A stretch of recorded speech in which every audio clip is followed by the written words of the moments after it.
Hello, and thank you so much for tuning in to another episode of Creedal Catholic. Creedal Catholic is a Catholic theology and apologetics podcast that is faithful to the magisterium and dedicated to the mission of the new evangelization. We're a part of the Vernacular podcast network, and if you'd like to support us or find out more about the other shows on our network, head to patreon.com/VPN or vernacularpodcast.com. Patreon.com/VPN or vernacularpodcast.com. Enjoy the show.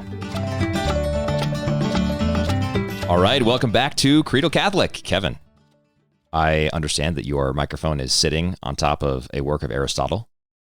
Actually, the Complete Works, Volume 1. So hoping that the wisdom just flows upwards through the mic, because it's not going to be coming from this end of the mic. So hopefully it just flows upwards. Is that osmosis? What's the term for that? The upward flow of knowledge. Sure. Sapiential osmosis. I like that. I like that a lot. That's don't steal it. It's going to be my thesis or something. I was going to say the title of your thesis. Perfect. Right. Do you have in front of you the newest copy of First Things? I do. Freshly arrived in the mail only maybe 2 days ago. I thought you might.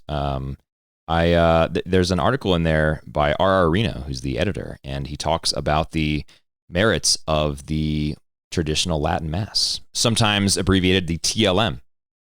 I have not read that yet. Yeah. So I've skimmed it. I need to reread it more closely. But also in our diocese here, there's a move towards Ad Orientem Mass. It's still the Novus Ordo, the new form, but there is more than one parish that is adopting the Ad Orientem on at least a part-time basis, doing a one Mass or two Masses a week type of deal. And I have to say, I am pretty psyched. Really? Big fan of Ad Orientem. Why is that? So I think it would take a whole podcast to explain in depth my reasons for favoring Ad Orientem. But one of the things I like most about it is that instead of giving the impression of Mass as simply a communal meal, the orientation of the priest and the people towards the same direction, and more specifically towards the direction of the altar, the crucifix, the tabernacle, our crucified Christ, an appropriate image on Christ the King Sunday, no less, as we're talking, reminds us that it's not just a communal meal, although it is that. It is also an act of worship, and it is a representation of the Paschal sacrifice. And so just like our Hebrew forebears of old, we are representing that sacrifice to God, and it's a good reminder of that. So the priest is in persona Christi, but not in the sense that he is the sacrifice, rather in the sense that he is representing the sacrifice to God, and we're all watching with him as he does that, rather than simply watching him do that. So are these masses that are Ad Orientem, are they also in Latin, or are they in the vernacular? Well, in my diocese, there is an FSSP parish that is TLM, so it is in Latin, right. Ad Orientem. But I mean, that is the Tridentine form, right? Right, so but that is different. These Ad Orientem Masses are the Novus Ordo in English, Ad Orientem. Right. Okay. Yeah. Because one of the things that I found kind of interesting, maybe a month or two ago, as I was looking into all these different forms of the Mass, was the first time I really realized that the actual official translation or official language even of the Novus Ordo is in fact Latin. Wow. You would think that it was English. Right. Because we all encounter it in English. Right. Amazing. What do you know? Or at least Italian, right? At least Italian, yeah. As Father Anthony Sciarappa would say, God's language, right? Okay, another question for you. When you are for example, when you are a Dominican friar, will you celebrate Ad Orientem, you think? Oh, that's a loaded question. If you need a few weeks to think about it, that's fine. You can get back to me. All right, great. I appreciate that I can get back to you. The freebie. So also changing the topic in this edition of First Things, it looks like a pretty action-packed and loaded volume, but a great article by Matthew Schmitz, the senior editor, in the back page about the Coptic Christians in Cairo. Title of the article is God's Garbage People. And it's all about the Copts who are essentially living as actual garbage collectors and sorters in Cairo. and they've basically carved out this existence and living kind of marginalized on the edges of society, but surviving kind of almost as it were by their fingernails, the community surviving there in Cairo. And I found it to be a great reminder that we, I think, take it for granted a lot of times in our country that we are able to practice. And I stand by the idea that it's still very difficult really to be Catholic in modern America, just based on the conflict of kind of Catholicism with modernism and as it manifests itself in America. But definitely a reminder that there are brother Christians and brother Catholics and sister Catholics living in much more austere conditions, and we always need to be praying for the universal church, because there are those who are much less fortunate than us and still manage to represent the faith and represent it well. Yeah, I've been to Cairo, and I've seen Garbage City, and it really is a remarkable place. It's an enclave of these Coptic Christians, and their livelihood is from collecting other people's garbage, literally, and sorting it and separating trash from treasure, and selling what they can find, or making use of it themselves. And it's really a remarkable thing. And as you mentioned, it's a good reminder that A, we have it pretty easy here, but B, also that these people have found ways to carve out a culture for themselves. And not just any culture, but a Christian culture, one that prioritizes their identity as Christians and their place in this world as Christians. And that's a really remarkable thing, because even in the midst of circumstances in which they are literally collecting garbage to make a living, and that's probably like the easiest part of their existence too, when you think of, especially under the albeit short rule of the Muslim Brotherhood in Egypt, where they were actually physically persecuted to even greater extent than they are now, and many of them were actually martyred for the faith. Right, exactly. So it is a good reminder, and I'm glad that Matthew Schmitz has brought that to the reader's attention. If you want to check it out, it's called I think it's called God's Garbage People. God's Garbage People. If you have the physical edition, it's in the very back. It's Matthew Schmitz writes the back page every month, but you can find it online if you just search God's Garbage People first things. Yeah. Well, Kevin, should we go ahead with our topic? Yeah, let's do it. Did you have something else first? I don't want to. I was just gonna say, let's just become an extended advertisement for first things. What else is on Zach Crippen's reading list right now? So a couple of things actually. One, they're both sort of in the same vein, but one is written by Saint Alphonsus de Liguori. The other is written by, I always forget the name, Father Jean-Baptiste Saint-Jour, Saint Claude de la Colombière, both Jesuits, but don't hold that against them, Kevin. The Saint Alphonsus book is called Uniformity with God's Will, and they're both very short reads. The Uniformity with God's Will book is about 50 pages long, and it is all about how the great calling of every Christian is to be conformed with God's will. And if your will is fully conformed to God's, you will never want for anything, because you will always want what God wants. And so I was just reading this a couple nights ago. There were a couple examples. Let me see if I can pull them up. There are a couple of examples of people whose lives were really not going well by our earthly standards, right? And so they would encounter these things that we would say, wow, that must be horrible. And they would say, no, actually, I want this for myself because God wants it for me. And the modern mind might look at that and say, wow, that sounds really masochistic and unhealthy. The Christian mind says, no, God loves us in a remarkable way that we cannot comprehend, and he does not allow us to encounter what will not sanctify us, but we have to trust him in that and cling ever more closely to him. And so it's a really good reminder of that.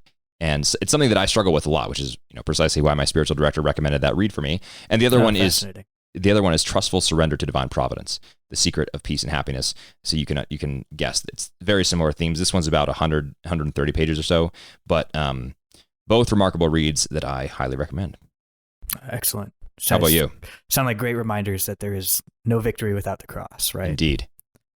For me, so I've actually, from kind of my more, call it secular reading, I've been reading a book called The Day of Battle by Rick Atkinson. It's a World War II history. So it's kind of going to my secular life as a national security analyst. So I'm reading that, just personal interest on the spiritual end of things. Actually, kind of in between books right now. I just finished Benedict the 16th series on Jesus of Nazareth. Oh, so good. So good.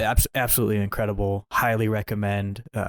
There's a great section. I can't even remember now because at least the first two volumes kind of blurred together in terms of, because they're really two parts of one overarching book. But he has, I think it's in the first, it might be in the second volume, this section where he completely dissects the Our Father, the Lord's Prayer. Second volume, yeah. Second volume, okay, great. And he goes proposition by proposition. And ever since reading that, anytime I pray the Our Father or we pray it in church, I cannot help but think of much more deliberately about the words, about the structure of it, and the full meaning. And that's, I think, one of the great things about reading Pope Benedict's writing is he illuminates these kind of everyday aspects of Catholicism that just play out in your daily life. So I just finished that, and now I'm in between, as I mentioned. I'm trying to make a decision. I've got a couple of things stacked up next to me right now, and I'm trying to decide which one's next. Father Thomas Joseph White, OP, his book, The Light of Christ, is there. So good. Yeah, so read it. I'm thinking about that one. I've also got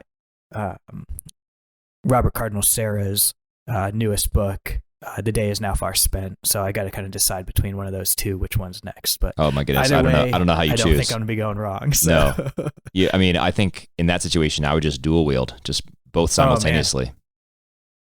Yeah, I'm a pretty infamous dual wielder, though. I frequently am reading multiple books at a time. So I'm the same way. I try typically not to blur the lines between genre, right? Yeah. Unless, if one genre is completely out, I usually try to wield kind of, one history or philosophy, one spiritual / theology, and then something kind of fiction or literature.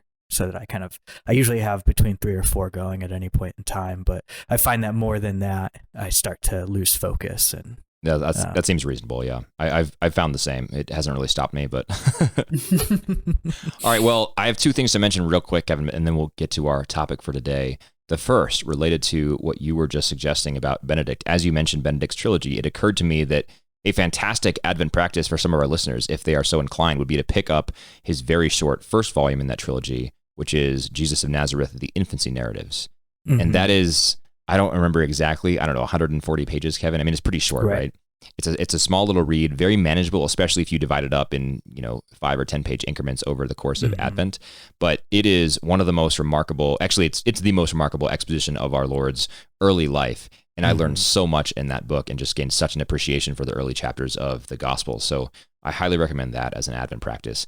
The second thing I was going to mention is next episode, I'm going to be sitting down with Father Jim Barron, my pastor, and hopefully Kevin, if he can make it work with his work schedule, but we're going to be talking about Familiaris Consortio, the apostolic exhortation of Saint Pope John Paul II. So, or is it, hold on, I always mess this up, Kevin. Pope St. John Paul II. St. John Paul II. Thank you. Pope St. John Paul II. It is his apostolic exhortation on the family. And we think it's very appropriate. It's a very good encyclical or exhortation, obviously, but we think it's very appropriate. Coming out of Thanksgiving weekend when maybe you had a lot of family, maybe too much family, and then going into Advent where you're probably going to have a lot more family as well. So just to remember what our church teaches about the importance of the family and the role of the family in the modern world. So very important. If you want to follow along even better with that discussion, go ahead and look it up. Familiaris Consortio, and we'll talk about that on the next podcast. Sounds great. Advent, the season of the Holy Family. Great time to meditate on that and do good penance too. It is I think sometimes it's lost, and it certainly was lost on me for many years, that this is one of the 2 great penitential seasons of the church, and Advent leads up to the great celebration of Christmas, just as Lent leads up to the great celebration of Easter. And there are times of preparation, and preparation always means penance for us down here in the church. In the church militant, exactly. All right, that is very true. Let's go ahead and talk about our topic today, Kevin. and that is the problem of evil. Just a little light conversation. Right, just a small problem. Not a big problem at all. No, I do want to say that this is not an academic treatment of the subject. What we intend to do here in the next 20-25 minutes or so is to offer some ways to approach this problem from a Catholic perspective and some answers that the church has provided to this problem. But what we don't want to do is to suggest that this is an easy problem, to suggest that this problem has a ready answer, to suggest that if you are wrestling with this problem, it's an unreasonable thing to wrestle with. In fact, quite the opposite, I think. If you're not wrestling with this problem every day, then I think you're not thinking seriously enough about existence and the world, because this is a serious problem. And it demands serious answers and it demands serious thought. So our intent for today is to dive into this a little bit and talk about what it means. And I think it's worth mentioning that this is one of two arguments against the existence of God that the great St. Thomas raises in his Summa. And just the fact that he offers these sort of 5 proofs for the existence of God and only offers two serious arguments against the existence of God, and this is one of them. So he also affords it a pretty important place in the sort of list of objections that we need to be ready to respond to as Catholics. Yeah, I think it's saying quite a bit that a man and a scholar like St. Thomas, who always tried to present the most complete and holistic argument against the arguments that he was making, could really only find what it seems like he only found 2 very serious challenges to the existence of God, and the fact that this is one of them means that the 2 of us are not going to get to the answer today. Exactly. But we and I think we can talk about what the church says in general terms. But that's, we're not, like I said, we're not gonna resolve all of your questions on the problem of evil in the course of 20 minutes here. If we were, we would be employed elsewhere probably. Yes. So Zach, what is the problem of evil?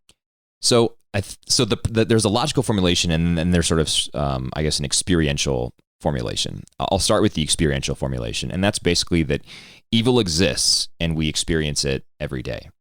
And there are different types of evil, right? There's, think of maybe the most obvious example in recent human history, the Holocaust, right? Millions of Jews killed, hundreds of thousands more who supported and harbored them killed by an evil Nazi regime.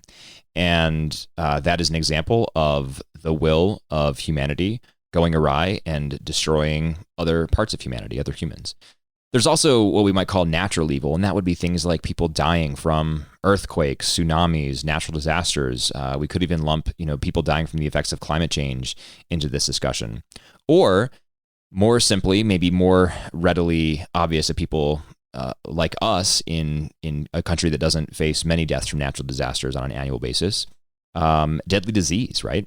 Mm-hmm. Maybe a really obvious example. I'm sure many of our listeners know people who have died from cancer. I know I certainly do. And that is the problem of evil in a nutshell, right? These people, through no fault of their own, develop cancer, and it's a seemingly random disease that has, in some cases, a genetic component to it, et cetera. But this is not something that is easily predictable. It's often something that's not easily treated, and it takes lives.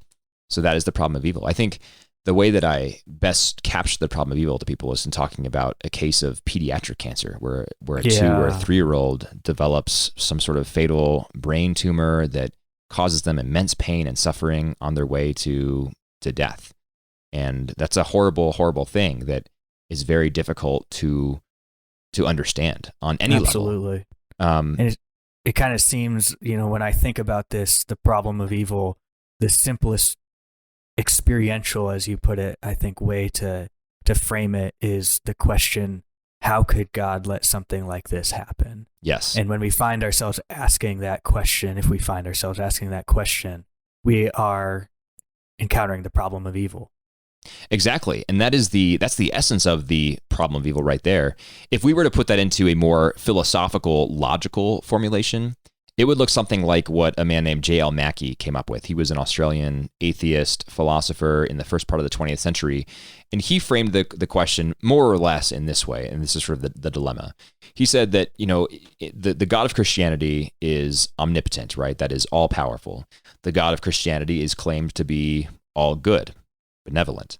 And those two claims coexist alongside the reality in the world that some evil exists. And he said that the problem of evil, logically speaking, is that all three of those things cannot simultaneously be true. And so what he meant by that is that, we have a number of solutions to the problem of evil, generally speaking, in his logical formulations. So remember these three things: God is omnipotent, God is all good, and some evil exists. They can't all be true, right? Says J.L. Mackie. So possible solution number one that J.L. Mackie, the atheist, came down on is quite simply atheism, right? Atheism says, well, there is no God, and therefore God is neither omnipotent nor all good because God simply doesn't exist. And so we can identify and recognize this fact that some evil exists, but we don't have this dilemma at all because for us, all suffering, all evil is gratuitous. Gratuitous meaning that it's in surplus, it doesn't serve a purpose, etc., right? So all evil is gratuitous for the atheist, and there is no problem of evil. I mean, yes, it's bad, it's inconvenient, it's unfortunate that it exists, but there doesn't need to be a way to square it with the existence of God because there simply isn't God. So that's right. One solution. That's the one, obviously, that Mackie fell down on. There are a number of other solutions, one of them being pantheism. Now, pantheism would claim that that God is in everything, right? And so pantheism endorses this idea that God is not fully good because God can be in an instrument of good, God can be in an instrument of evil, and God is, in fact, in both of those instruments of good and of evil. And so God might be all-powerful, and God, the pantheist would add, God is not only omnipotent, but also omnipresent because God is in everything, God is everything. But because God is everything, or God is in everything, then he's not wholly good. And so that's why some evil exists, because God is a sort of mixture of good and evil. So that's another kind of the manifestation of the universe, right? Exactly. Okay. Yeah, so that's another possible solution. There's another possible solution that then attacks the idea of God being omnipotent. So think of like ancient polytheism, right? The Greeks who had Zeus as the king god, and Hermes, and I'm being exposed on my lack of Greek myths. Give me Athena. Give me some other gods. Hera. Who else? Give me some more here. we need more. The big canon of Greek gods. The canon of Greek gods. What? Zeus, Neptune. You're calling me out here. I'm thinking. What else? Right. Hades. There we go. Okay, so Hera. We got. So you just listed Apollo. 5 or 6, right? Apollo. Okay. Mercury. There we go. I thought Mercury was Roman. No. He's Hermes. Okay, gotcha. In the Greek canon, they're all the same. All right, yeah, exactly. So this is exactly the point, though, right? They're all the same, and this is ancient polytheism, right? So ancient polytheism develops these ideas of gods, and these gods, by the way, are distinct from the Christian God as the first mover. These gods are more sort of semi-deific as compared to the God of Christianity because they're limited in their power. And so perhaps collectively, these gods have something like total power, but none of them have total power unitively. And so because that's the case, the gods are not all powerful. So the polytheist says, okay, we're going to deny proposition 1. God is not all powerful. And because they deny that, because they deny the unitive property of God, then they also really deny that God is wholly good because God is then divided. And so that's sort of their solution to the problem of evil. Another possible solution, I think this is the final list of possible solutions that deny one of the premises, would be idealism. So think of some forms of Hinduism, New Age spirituality, Christian Science, these ideas that say, yes, God is all powerful. Yes, God is holy. Well, actually, yes, God is all powerful, but it sort of stops there because they really deny such a thing as real evil and deny such a thing as real goodness. There is only what is. And so the way of attacking the problem of evil there is to say that, what looks like evil to us, what we experience as suffering, either isn't or isn't real. And that would be another possible solution by denying premise 3, that some evil exists. So either these things are fictions of our imagination, or they're not actually evil because we can't see their entire scope. Seems very subjectivist. Exactly. Yeah. Completely subjectivist. So those are the 4 possible solutions that arrive at a solution by denying one of Mackie's 3 premises: that God is all powerful, that God is all good, and that some evil exists. And then we arrive at the Christian view. And this is to say that all of those things, God is all powerful, God is all good, and some evil exists, are simultaneously true. And the big question is, how is this possible? J.L. Mackie certainly didn't think that it was. So I think now we should maybe examine some of the assumptions in the language of what we talk about when we say evil exists, God is all good, God is all powerful. Sounds good. So let's see. Why don't we start with the assumption that some evil exists? Yeah, I think this one is, so the Catholic says, yes, absolutely. Some evil does exist. Evil is an objective fact of the world. We are not idealists here. We are not subjectivists. Evil is an objective fact of the world. It is real. And if you crack open your catechism, you'll see some sections in there. I'm looking at 324 and 309 that talk very specifically about this, right? So let me read 324, for example. The fact that God permits physical and even moral evil is a mystery that God illuminates by his Son, Jesus Christ, who died and rose to vanquish evil. Okay, so I think right there are 2 things to recognize. One, as we said, evil is an objective fact and it's real. But 2, this is not an easy answer. And so even the Catechism here says this is a mystery, right? And as we've talked about before in the context of the mystery of the sacrament of the Eucharist, a mystery in this sense doesn't mean that the entire meaning or answer is obfuscated, but rather that it can't be entirely accessed by human reason. Right? So take, for example, the Eucharist. We can talk about the Eucharist and transubstantiation. The exact mechanism of how that happens is beyond our grasp. And so in the same way, we can talk about evil and the fact that it is real and the fact that Jesus died and rose to vanquish it, but the existence of evil and exactly why it exists and exactly how it can be redeemed in every situation is a mystery to us because it can't be entirely known to us. And that's because Right. we're not omniscient like God is. And then I think the other thing to point out is the Catechism says in section 309, there is not a single aspect of the Christian message that is not in part an answer to the question of evil. Right. And I think, those are some good lines from the Catechism. And once you close your Catechism, you can crack open the Summa, which is undoubtedly very nearby as well. The main source document other than the Bible for the Catechism. Oh, maybe not quite. Well, it's up there. It's definitely up there. Definitely up there. I think one of the great things about the Summa is you're pretty hard pressed if you have any question, any theological question. Be hard pressed to open the Summa and not find at least an attempt at an answer in there, and Exactly. usually a pretty solid one. But I bring up the Summa because it provides us with a pretty useful definition of evil, I think. So when we talk about if some evil exists, it's worthwhile to have a definition. And the definition that St. Thomas provides us is the absence of the good, which is natural and due to a thing. So what that means essentially is that evil is a corruption.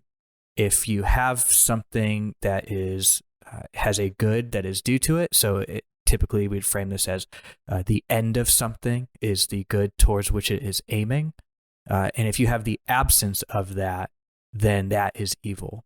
So it's not to say that even an evil act isn't, we'll say, directed towards some good, because every act, this is a very Aristotelian notion, and even Platonic notion, is that every act is ordered towards some good. The question is it ordered towards the good? So even when you have a person choosing to do something that is, we'll say, contra the ultimate good, which is ordered towards the will of God, they're still reaching towards some good, whether it be physical pleasure or even a mental pleasure, but ultimately not aimed towards the highest good. The highest good, which is the natural end of whatever thing is aiming towards that good. So with this idea of evil being the absence of the good, I think often in terms of, say, an amputee or perhaps someone who's born without a limb, right?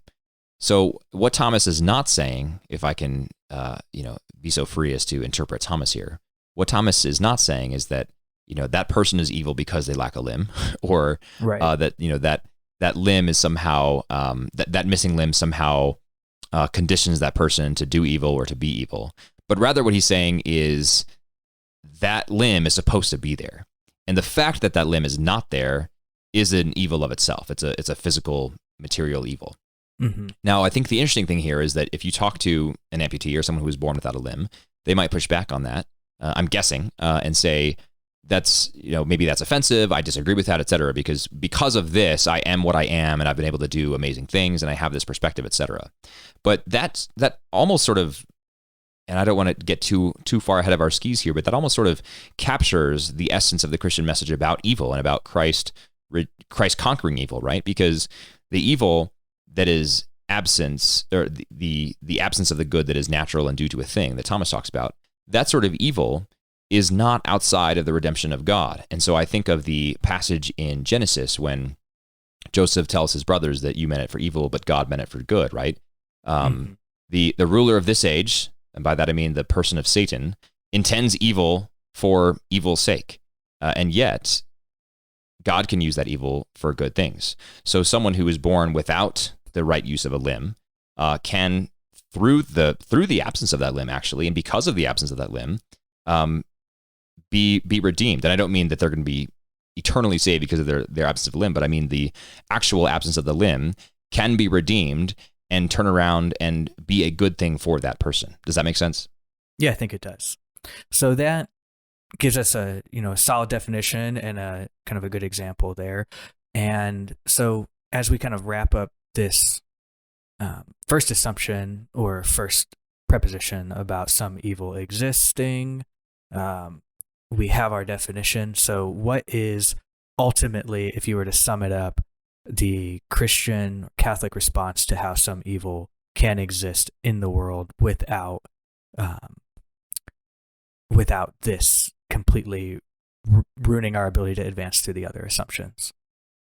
Yeah, well, I think it's important to, let me back up a little bit. Maybe before we answer that question, we can go into a couple of other definitions that I think are important. Because let's do it. Because I love definitions. I know. J.L. Mackie talked about a God who's omnipotent and a God who's all good, right? And I think when we talk about omnipotence, what we're talking about there is the source of all actualizing and potential power.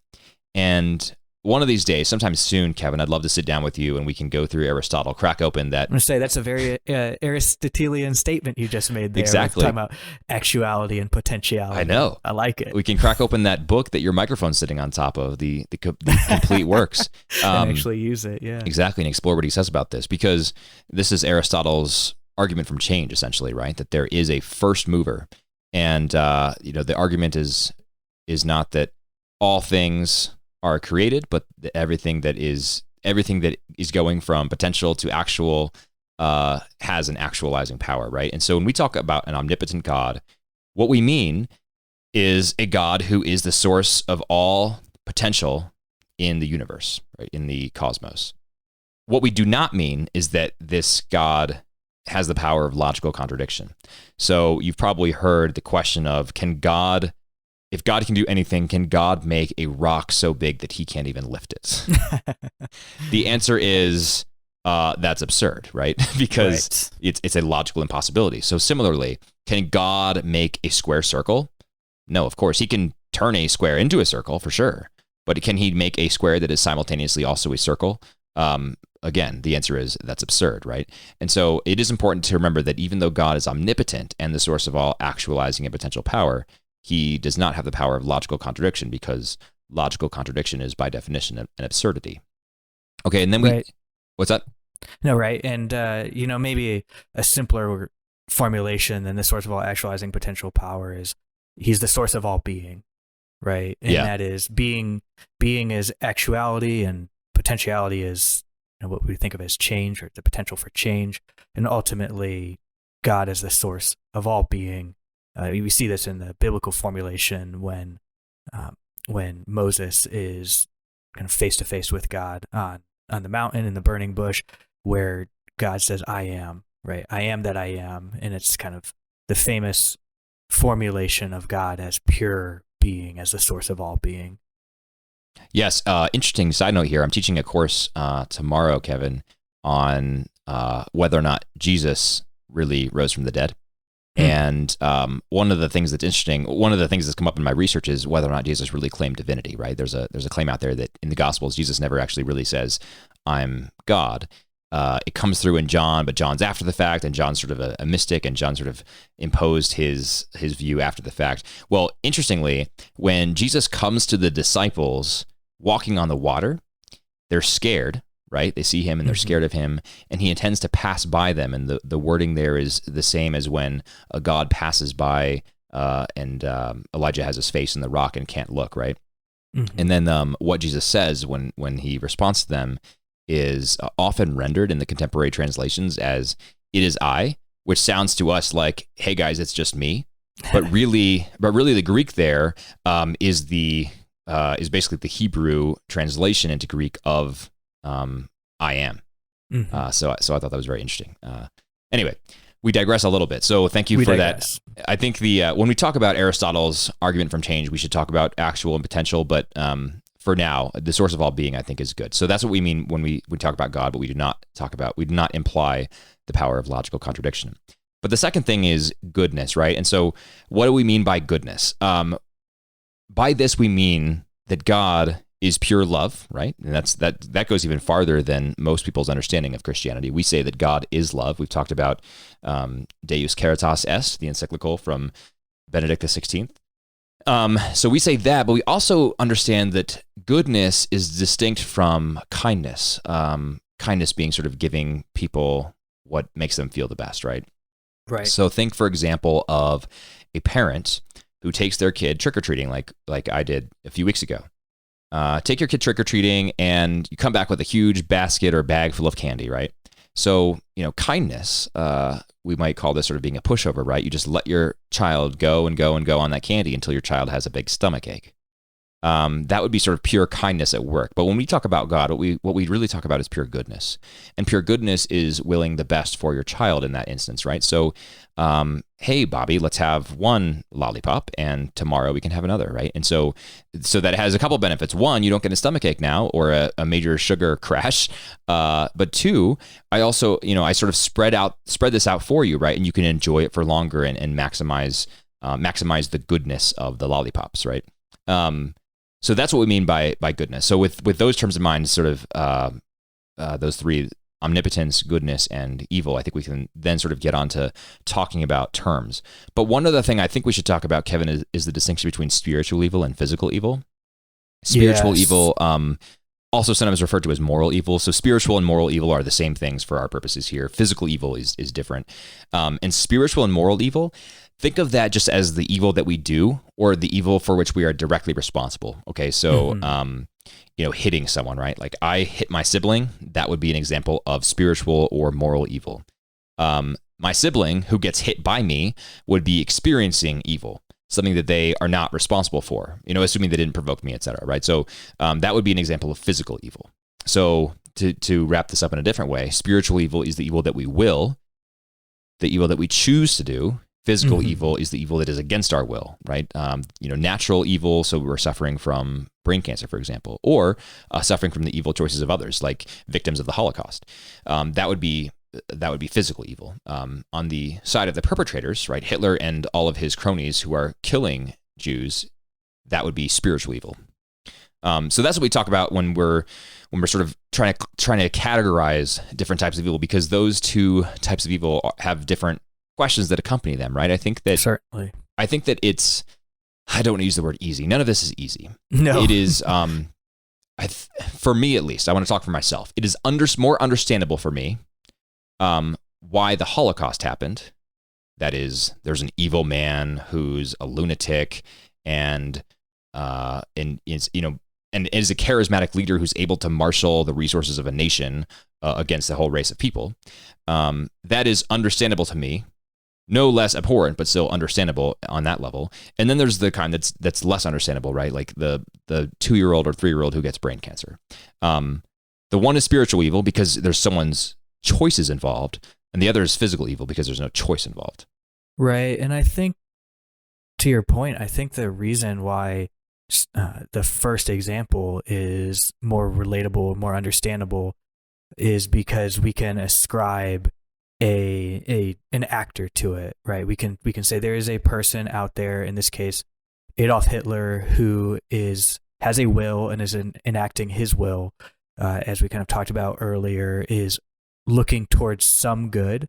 In this case, it's power, which can be a good. It is self-gratification, and it was in some sense the at least physical good of a subsect of his people. So you can look at that and say, well, it's abhorrent and on the grand scheme unexplainable, but there are little portions of that you can tease out, and ultimately it's easier for us to understand because we have something to blame, right? At the end of the day, we can look and point a finger and say this evil is a direct result of this person and his choices and his actions, whereas the child who is suffering, not because of any person imposing suffering on the child, is, like you said, we don't really have a good place to point a finger or a good way to explain that. Right, exactly.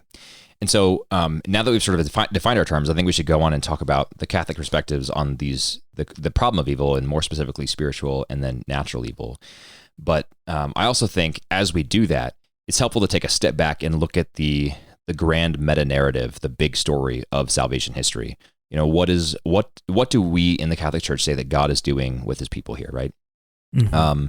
So let's take it all the way back, right, to creation. God creates the world, right? God, the source of all being, creates this world, and he creates it wholly good. So God's not the author of evil, right? God creates man, and God creates man to be in friendship with God, because God creates man in his image. So we're in the Garden of Eden, right? We are created to be in friendship with God. Life is perfect, literally and metaphorically, and it's all good. And then, I love Frank Sheed's words here, man wrecked the scheme, right? So things are going well. We're walking with God in the cool of the day, and then we disobey God. And it's not as simple as just God says, don't eat from the fruit of that tree, and then we do, right? That could be allegorical, could be literal. That's really besides the point. The fundamental sin here is the sin of pride and wanting to appropriate what belongs to God alone. So the power of creation, the power to know good from evil, etc., that is what humanity aspires to, and that is why humanity commits the first sin. And the important thing here to note for the problem of evil is twofold. One, that first sin had in its source human will, right? Mm-hmm. Adam and Eve as our forebears, and again, putting aside the question of literal or allegorical, it is a real, true event in the sense that it tells us the salvation story, right? Adam and Eve willed to sin against God, and that will was all about their pride and wanting to take what was not theirs from God alone. The second thing to note is that the effects of that sin, right, the curse, the fall, wrecked all of creation, right? That's why Sheed says man wrecked the scheme, because creation was so perfect and God had made it that way. And then Adam and Eve sinned and messed everything up. And so I say that's important for the problem of evil because natural evil is a huge problem, right? Why do people get cancer? Why do earthquakes happen, right? Why do people die from natural disasters and other calamities?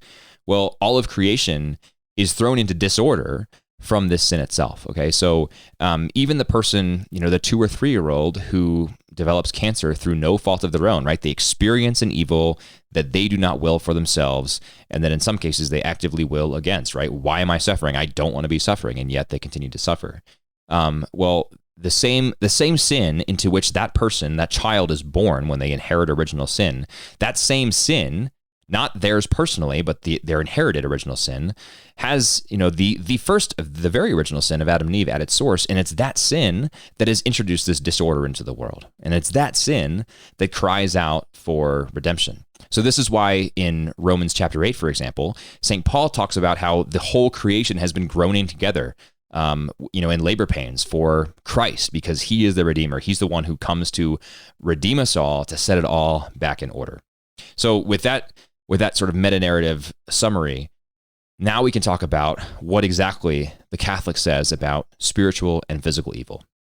The first thing, I already mentioned this, the nature of spiritual evil is sin, right? So what is spiritual evil? Well, fundamentally, it's sin. Like you were saying, Kevin, right? Everything we do aims at some good, even if it's a distorted view of that good, etc. But it doesn't aim at the highest good. Sin is basically anything that doesn't aim at the highest good, right? And that separates us from God by definition, because if we're not aiming to get closer to him, then we're pulling ourselves farther away from him. And the spiritual evil, in that sense, is manifest in our sin, which is just the enacted impulse of our will away from God. So this is, I think, again, relatively understandable, right? The origin of spiritual evil is human free will. Why do we do bad things? Well, we have a human free will that God has given us that allows us to do bad things. And then every sin arises from an act of the will, right? We have our own concupiscence, which is just our sort of inclination to do bad things, right? To go against God. Now, we can choose to act on that, or we can choose to not act on that, but we can still choose. And when we act on that, it's because we've made a conscious choice to act on that will. Right. And that's what a sin is. The fact that there is a free will, I think, there's that question comes up, is people frequently ask, well, if all this evil is the result of free will, then why didn't God just create human beings without free will? Right. And the fact that he did so, and the fact that, as the Bible says, that the creation was good, there's the underlying implication of that is, in order for creation to be perfect, humanity had to have free will. Right.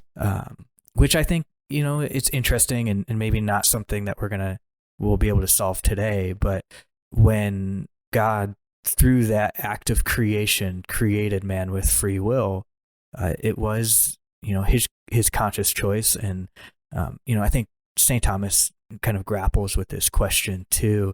And he places God, outside of time. So God is sort of able to gaze across the entire presentation of history at the moment of creation, and is able to look upon that and knows that his choice of the creation that he chooses to create, he can look at the entire outcome of that. And I think that is kind of one way that he being St. Thomas kind of grapples with this, is the idea that God knows that his act of creation and his act of creating man with free will is going to result in the entire course of history, but through the events of history that we see, the incarnation of his son, his sacrifice on the cross, the redemption of humanity through his sacrifice, that is God's way of both creating a creation that is initially perfect and is restored into its perfection when history runs its full course. But I think there's a lot there that we'd have to unpack that we probably just don't have time to get to tonight. There is, and I agree we don't have time to fully flesh it out, but you're touching on something very profound here that is important for this conversation, Kevin. And that's not just that God created us at the beginning with free will and chose to do so out of his goodness, which is certainly true, but also this does answer the question of the problem of evil, right? When J.L. Mackie says, why does a good God, who is a powerful, all-powerful God, allow evil?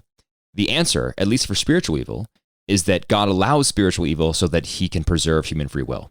Because there are two options, right?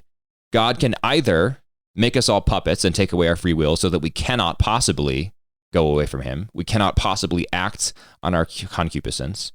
Or God can preserve our human free will and therefore leave the door open for us to act on our will even when our will steers us away from him. And the reason why he does that is that with our will intact, with our free will intact, we can then choose to love him. And so we can more perfectly love him. And so the communion with him can be more full and more real. And that's the answer to the problem of spiritual evil. Right, because ultimately it seems it boils down to you can't love without choice, because love is a choice, and to choose the good is what humanity is aiming towards. And without a free will, you wouldn't be aiming or choosing, you would merely be acting upon instinct as the animals do. Exactly. Yep. So that answers, well, I mean, again, so I've answered the problem of evil. I heard you say it. You both in one breath, you said I made a profound point and that I answered the problem of evil. So there we go. We can just wrap this up now. Just move on. Okay, so for our purposes today, that provides a quick overview of the Catholic perspective. There is a lot to say more, but I do want to talk about this question of physical evil, because I think it's a little bit, I mean, it is a little bit different from spiritual evil, right? To me, again, it's more understandable. God allows spiritual evil only because that's the way he preserves free will. Okay, got it. Well, now there's this question though, right? Why does physical evil exist? And again, I go back to sort of what I think of as like the most painful, heart-rending example of physical evil. A 2 or a 3-year-old getting brain cancer and suffering through an agonizing death. That is horrible on so many levels for everyone involved. And it's very hard for us to fathom in our modern minds any possible reason God would have for permitting anything like that. But I think to talk a little bit about the Catholic perspective here, again, the nature of our physical evil is suffering, right? So when we experience physical evil, it causes suffering. And it can cause suffering in varying degrees, but all the way up to and including an agonizing death, right? Now, we talked about this a little bit, but the origin of physical evil is spiritual evil. In other words, we suffer because we sin. And when I say we, I don't mean me personally. So I'm not saying that the 2 or 3-year-old who gets cancer has consciously sinned, because that's, they're not at the age of reason. That doesn't even make sense, right? But remember how I talked about the inherited sin, right? We suffer as a human race because we sin as a human race, right? Because we sinned at the beginning, because we wrecked the scheme, because we introduced this disorder, this chaos, this badness into God's good creation. That has introduced all kinds of suffering. And so this is the throwing of creation all out of joint. Now, I think some examples are more readily perceptible, right? Like, someone who develops lung cancer from living in a crowded, smoggy city, might be experiencing that cancer because of people who have been greedy and out of control and ignored environmental regulations or just a general regard for the environment, etc. But then there are others that are much less clear cut, like that 2 or 3-year-old with brain tumor.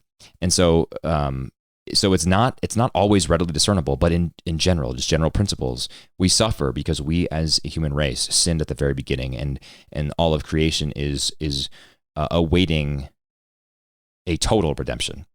And I think the other thing here is that God allows physical evil as spiritual discipline, and as training for our own ultimate perfection and eternal joy. So in that way, suffering, the suffering that is produced by evil can be redemptive for us. Now, it's not always redemptive, right? I mean, I think it was Christopher Hitchens who, when he was diagnosed with cancer, said that if we ever heard of a deathbed confession, it was because his brain had gone before his body. Right. And so there are some instances, certainly, in which physical evil and the suffering that it produces causes a hardening of heart and makes people turn away towards God. But there are also many other examples, and the stories of the saints are replete with these, completely replete. Is that redundant to say completely replete? It probably is. The stories of the saints, the stories of saints are replete with these examples of saints who have suffered immensely, died young, early, agonizing deaths, and yet that suffering has drawn them closer to Christ because they have exercise their wills towards their Creator. So that provides a couple of things there. And again, going back to the logical contradiction point, I mean, the physical evil that our spiritual evil has introduced into all of creation, that has consequences, right? And those consequences God can redeem, and God has redeemed, and he has redeemed those consequences through the sacrifice, death, and resurrection of his son, Jesus Christ. And that is what is unique about the Catholic faith, right, on this question of the problem of evil. So hopefully we've captured that in the brief time that we had, Kevin. What else do you have on this? What did I miss? Wow. We've covered a lot of ground. I would just say, I think, from kind of a personal perspective, the solution to this question or problem of evil is difficult because, in a sense, it requires, we went through some of the objections or proposed solutions, but it seems honestly that, at least from my perspective, in order to solve this problem in a satisfactory manner, you have to fall on kind of one of two sides of the fence. One is that there is we accept all three of those propositions as the Catholic faith does, and you have to accept more or less on faith this redemptive quality, this narrative and historical narrative of the incarnation and Christ's sacrifice. I think that is one, obviously I find it convincing and satisfactory solution to the problem. And the only other, I think, that solution that kind of approaches it is if you want to at least maintain the existence of God, which I think the atheist stance has problems that I'm not going to get into right now. I think if you're going to accept that there is a God, that this is omnipotent and an all good God, and that there can still be evil in the world, you either have to take the Catholic stance, or I think another one that kind of approaches satisfaction is an Aristotelian stance, which is there is a God that is omnipotent and all good. However, he's completely impersonal and disinterested in the world, and existence kind of flows from that being.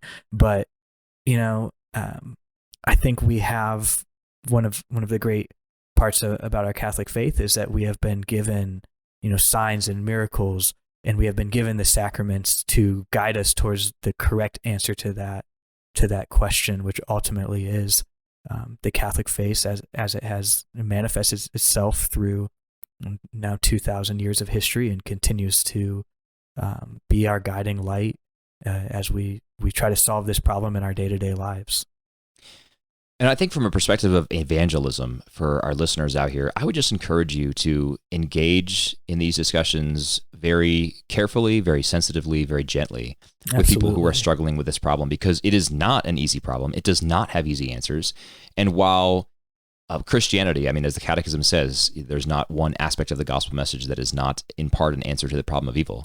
While our faith answers this question more robustly than any other human invention, or I shouldn't say any human invention. Our faith is not a human invention, but while our faith answers this, in my mind, more satisfactorily than any human invention, it still is a mystery, right? And so we don't have all the answers, because all of the answers are not totally knowable to human reason.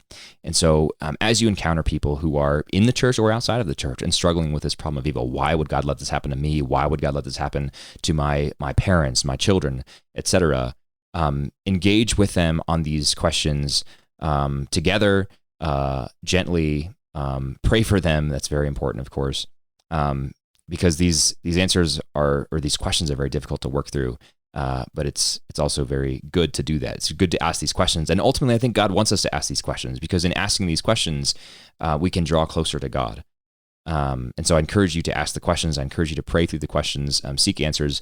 If you'd like to have us talk about some of these things more, we'd like to do that. Obviously, we were limited to just one episode today, so we can't get into this exhaustively, but we'd be happy to have on a philosophical expert on the problem of evil who could maybe talk about this in more depth or in greater detail than we have. So just let us know. Much more clarity. Yes, no doubt that as well.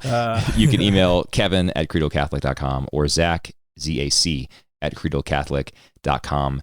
And also a reminder, if you want to listen to the episode next week, which you definitely should, check out Familiaris Consortio, the Apostolic Exhortation. I think the subtitle is The Role of the Family in the Modern World, or something like that. But it's very good. I'm very excited to sit down with Father Jim and talk about it. And Kevin, hopefully you can join us for that as well. Yeah, hopefully. But other than that, Kevin, did you know we got a 3-star review on Apple Podcast? We did? Yeah, that's and pretty good, right? It's not horrible, but it was kind of funny because 1 star, I'm like, okay, this person just doesn't like us, or just doesn't like Catholics, whatever the case is. Not surprising, really. The 5 stars, I'm very appreciative. Thank you so much to people who give us 5 stars.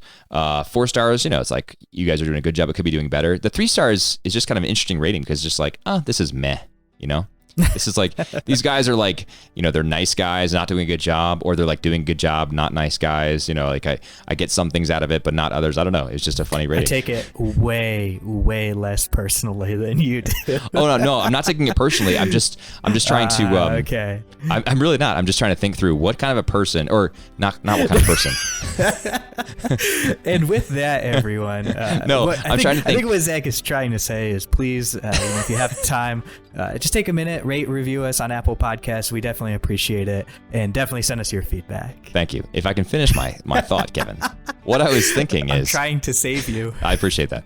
No, what I was thinking is, what kind of feedback would prompt a 3-star review? And I wish that they had left us written feedback. So if you're going to leave us a 3-star review, please be my guest. But let us know what we can be doing better, how we can improve.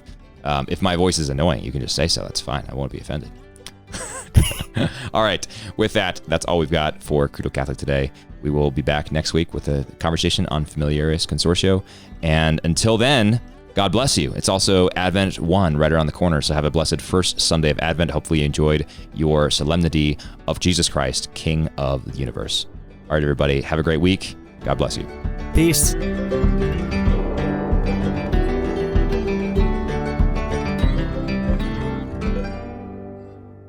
Well, I solved the problem of evil tonight, so what did you do?